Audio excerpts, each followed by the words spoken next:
John didn't lose money. Nothing crashed. No bad investment. For 30 years, everything worked exactly the way it was supposed to. His $100,000 grew. It compounded. It turned into millions. And still, he ended up behind. Not by a little. Not by a bad year. By over $1.5 million. The strange part is, there was no moment where things went wrong. No red flags. No panic. If you looked at his portfolio along the way, it would have looked fine. Even smart. But somewhere inside those almost identical choices, something small kept drifting. And it didn't show itself until it was too late to fix. At the beginning, John wasn't trying to be clever. He was trying to be consistent. He had $100,000 to invest, and like most people, he wasn't looking to outsmart the market. He just wanted something reliable. Simple. Proven. So he narrowed it down to two names everyone trusts, Fidelity and Schwab. Both offered low fees. Both let him invest without commissions. Both followed the same idea, buy the market, hold it. Let time do the work. To John, they looked like two different doors leading to the same place. That's what made the decision feel easy. He didn't hesitate. He didn't overthink it. Because from the outside, there was no real difference to think about. An index fund, after all, is just a basket of companies. Hundreds, sometimes thousands of them. You're not picking winners. You're owning everything. And if both baskets follow the same market, how different could they really be? That assumption felt safe. That assumption felt logical. And that's exactly where the story starts to drift. John decided to test his assumption in the most obvious place, the S&P 500. It's the benchmark everyone talks about. 500 of the largest companies in the United States. If you want to know how the market is doing, this is usually what people mean. So he compared Fidelity's S&P 500 fund and Schwab's S&P 500 fund. Same companies. Almost identical weights. On paper, no real difference. He put in $100,000 and let the numbers run. After 1 year, Fidelity's fund grows to $114,190. Schwab's comes in slightly lower at $114,010. Nothing meaningful there.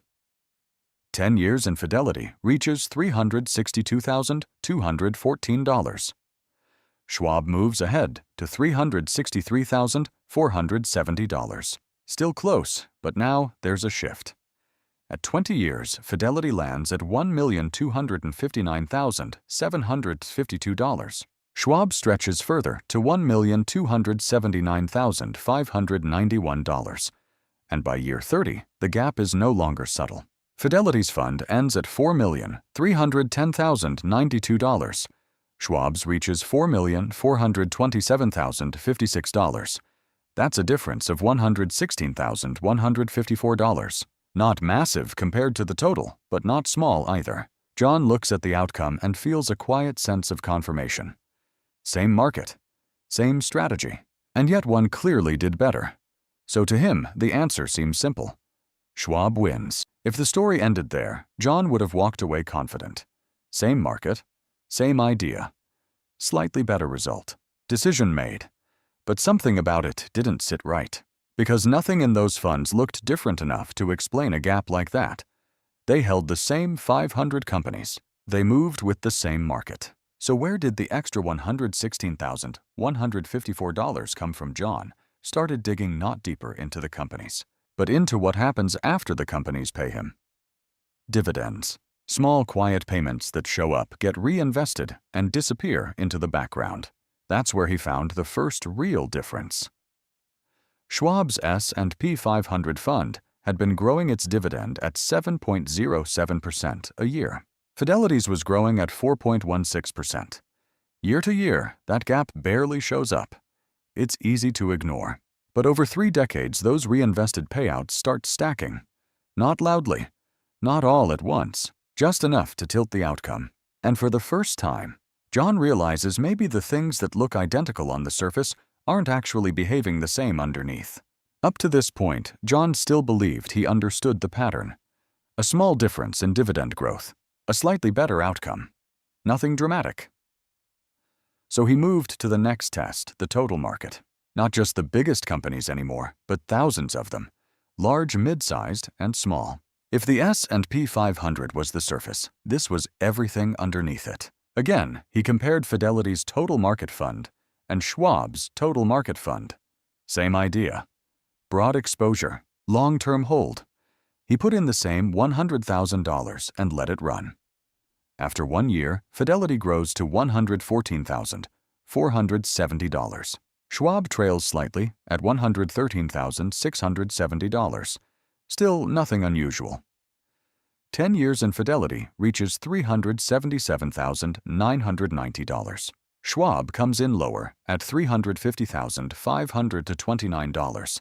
Now the gap feels noticeable. At 20 years, Fidelity climbs to $1,382,428. Schwab lands at $1,182,861. And by year 30, the difference is no longer subtle. Fidelity ends at $4,968,992. Schwab stops at $3,922,518. That's a gap of $1,046,474. This time, it's not dividends driving the story, it's growth. Fidelity's fund averages 13.43% a year. Schwab's comes in at 12.57%, a difference of 0.06%, almost invisible. But stretched across 30 years, it becomes over $1 million. And that's the moment John stops trusting his instincts, because nothing about that difference should feel this big. And yet, it is. By now, John had stopped assuming anything. So when he moved into bonds, the part of a portfolio most people barely think about, he expected even less difference. Bonds aren't about big growth. They're about stability. Income. Something steady when stocks get unpredictable. He compared Fidelity's bond fund and Schwab's bond fund. Same benchmark. Same type of holdings, government, corporate, mortgage-backed. Again, it looked identical. He ran the same $100,000 through both. After 1 year, Fidelity grows to $112,630.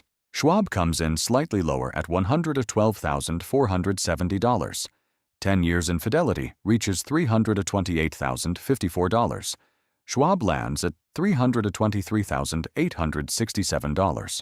At 20 years, Fidelity climbs to $1,079,150. Schwab trails at $1,048,900. And by year 30, Fidelity ends at $3,545,051. Schwab finishes at $3,397,042, a difference of $148,009. Not huge, but consistent. What makes it confusing is this Schwab actually starts with a higher yield, 4.03% versus Fidelity's 3.6%. So on the surface, it should have won. But Fidelity's dividend grows faster, 9.03% a year versus 8.44%. And over time, that growth quietly overtakes the advantage. That's when John realizes he wasn't just missing details. He was trusting the wrong ones. At this point, John wasn't looking for confirmation anymore. He was looking for a pattern. So he took his last step outside the US into international markets. Different economies, different cycles. Same idea, long-term diversified exposure. He compared Fidelity's international fund and Schwab's international fund. Both tracked the same developed markets: Japan, Germany, the UK, France, Australia. Same regions, same strategy. He ran the same $100,000 again. After 1 year, Fidelity grows to $119,900. Schwab reaches $118,600. After 10 years, Fidelity climbs to $257,026. Schwab comes in at $228,730. At 20 years, Fidelity reaches $660,123. Schwab lands at $525,961. And by year 30, the difference becomes clear. Fidelity ends at $1,697,973. Schwab finishes at $1,216,036, a gap of $481,937. This time, there's no single factor. Fidelity starts with a higher yield 3.05% versus 2.46%, and its dividend grows faster 6.85% versus 6.37%. Both advantages compound, and for the first time, everything lines up. John isn't guessing anymore. He's seeing it. By the end, the scoreboard is clear. Fidelity wins on fees, total market bonds, and international. Schwab wins the S&P 500, 4-1. And when John adds everything up, the difference isn't theoretical. It's over $1.5 million. But that's not the part that bothers him. What stays with him is this. He didn't make a reckless decision. He didn't chase hype. He didn't ignore risk. He simply believed that small differences wouldn't matter. The difference was never loud enough to warn him. It never forced a second look. It just kept compounding quietly, patiently, until one day it wasn't a detail anymore. It was everything he didn't have.